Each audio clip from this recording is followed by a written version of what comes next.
आता बघा पुणे जिल्ह्यातल्या टॉप 9 बातम्या। पुण्यातील ससून रुग्णालयातील सुरक्षा वाढवणार। कोलकाता प्रकरणानंतर रुग्णालयात आणखी 83 सुरक्षा रक्षक आणि 100 सीसीटीव्ही कॅमेरे बसवले जाणार। पुण्यातील रिंग रोडच्या निविदांची आता दरनिश्चिती। राज्य सरकारच्या मान्यतेनंतर निविदांना अंतिम करण्यात येणार। राज्य सरकारच्या मदतीसाठी प्रस्ताव दाखल। पुणे पीएमपीएलचं ॲप 3 दिवसात 48,000 प्रवाशांनी डाउनलोड केलं। ॲपच्या वापरामुळे पीएमपीएलच्या उत्पन्नात वाढ। 6,000 प्रवाशांची ॲपवरून केलं तिकीट बुक। पुणे मेट्रो फेज 1च्या विस्तारीकरणाला केंद्रीय मंत्रिमंडळाकडून मान्यता। स्वारगेट ते कात्रज मेट्रो विस्तार होणार। पुणे ग्रामीण पोलीस शिपाई भरतीची लेखी परीक्षा उद्या होणार। उमेदवारांनी लेखी परीक्षेसाठी वेळेवर उपस्थित राहावं, पोलीस अधीक्षकांचं आवाहन।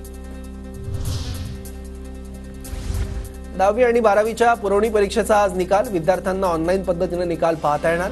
16 जुलै ते 8 ऑगस्ट दरम्यान घेण्यात आली होती परीक्षा। पुण्यातील सावित्रीबाई फुले विद्यापीठाची पीएचडी प्रवेश परीक्षा पुढे ढकलली। महाराष्ट्र बंदमुळे विद्यार्थ्यांची गैरसोय होऊ नये म्हणून विद्यापीठाचा निर्णय।